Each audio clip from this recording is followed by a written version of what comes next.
ನಟ ದರ್ಶನ್ ಅವರು ಸುಮಲತಾ ಅವರ ಬಗ್ಗೆ ತುಂಬ ಅಸಮಾಧಾನವನ್ನು ವ್ಯಕ್ತಪಡಿಸಿದ್ದಾರೆ. ನನ್ನ ಕಷ್ಟ ಕಾಲದಲ್ಲಿ ನೆಪಕ್ಕೂ ಕೂಡ ಅವರು ಬಂದು ನನ್ನನ್ನು ವಿಚಾರಿಸಿಲ್ಲ ಅಂತ ತಮ್ಮ ಅಳಲನ್ನು ತೋಡ್ಕೊಂಡಿದ್ದಾರೆ. ಸುಮಲತಾ ವಿರುದ್ಧ ದರ್ಶನ್ ಅವರು ತುಂಬ ಬೇಸರವನ್ನು ವ್ಯಕ್ತಪಡಿಸಿಕೊಂಡಿದ್ದಾರೆ. ನನ್ನ ಅಮ್ಮನ ಥರ ನೋಡಿಕೊಂಡೆ, ಅವರಿಗೋಸ್ಕರ ಎಲ್ಲ ಮಾಡಿದೆ, ಆದರೆ ನಾನು ಕಷ್ಟ ಕಾಲದಲ್ಲಿ ಇದ್ದಂಥ ಟೈಮ್ನಲ್ಲಿ ಅವರು ನೆಪಕ್ಕೂ ಕೂಡ ಬಂದು ನನ್ನನ್ನು ನೋಡಲಿಲ್ಲ ಅಂತ ಬೇಸರವನ್ನು ವ್ಯಕ್ತಪಡಿಸಿದ್ದಾರೆ. ಅವರಿಗೋಸ್ಕರ ಕುಮಾರಸ್ವಾಮಿ ಅವ್ರನ್ನ ಎದುರಾಕೊಂಡೆ, JDS ಕಾರ್ಯಕರ್ತರಿಗೆ ನೋವನ್ನು ಕೊಟ್ಟೆ, ಲಾಭ ಇಲ್ಲದೆ ಇದ್ದರೆ ಅಮ್ಮ ಮಗ ಇಬ್ಬರೂ ಕೂಡ ಇರಲ್ಲ ಅಂತ ದರ್ಶನ್ ಬೇಸರದ ಸಂಗತಿಯನ್ನು ವ್ಯಕ್ತಪಡಿಸಿದ್ದಾರೆ. ಮಂಡ್ಯ ಎಲೆಕ್ಷನಲ್ಲಿ ಸುಮಲತಾ ಅವ್ರನ್ನ ಗೆಲ್ಲಿಸಿದ್ದೆ ನಾನಿಲ್ಲ ಅಂದಿದ್ರೆ ಅವ್ರ ಎಲೆಕ್ಷನಲ್ಲಿ ಗೆಲ್ಲೋದಕ್ಕೆ ಚಾನ್ಸೇ ಇರಲಿಲ್ಲ ಅಂತ ಹೇಳಿದ್ದಾರೆ. ಅದೇ ವಿಷಯಕ್ಕಾಗಿಯೇ ಮಾಧ್ಯಮದವರನ್ನು ಕೂಡ ನನ್ನ ಮೈ ಮೇಲೆ ಹೇಳ್ಕೊಂಡೆ ಅಂತ ಹೇಳಿದ್ದಾರೆ.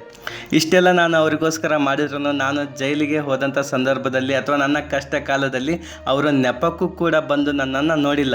ಸುಮಲತಾ ಮತ್ತು ಅವರ ಮಗ ಇಬ್ಬರೂ ಕೂಡ ನನಗೆ ಮೋಸವನ್ನು ಮಾಡಿದರು, ನನ್ನ ಮನೆ ಬಾಗಿಲಿಗೂ ಅವರನ್ನು ಸೇರಿಸಲ್ಲ ಅಂತ ದರ್ಶನ್ ಅವರು ಗುಡುಗಿದ್ದಾರೆ.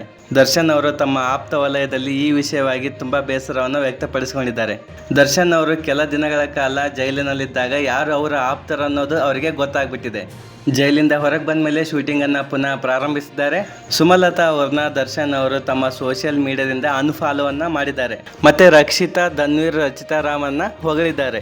ಸೋಷಿಯಲ್ ಮೀಡಿಯಾದಲ್ಲಿ ಸುಮಲತಾ ಅವ್ರನ್ನ ಅನ್ಫಾಲೋ ಮಾಡಿದ್ದಕ್ಕೆ ಸುಮಲತಾ ಅವರು ಒಂದು ಪೋಸ್ಟ್ ಹಾಕೊಂಡಿದ್ದಾರೆ. ಯಾರನ್ನು ಕೂಡ ಈ ರೀತಿಯಾಗಿ ಬ್ಲೇಮ್ ಮಾಡಬಾರ್ದು ಅಂತ ತಮ್ಮ ಪೋಸ್ಟಲ್ಲಿ ಸುಮಲತಾ ಅವರು ದರ್ಶನ್ ಅವರ ಬಗ್ಗೆ ಹಾಕ್ಕೊಂಡಿದ್ದಾರೆ.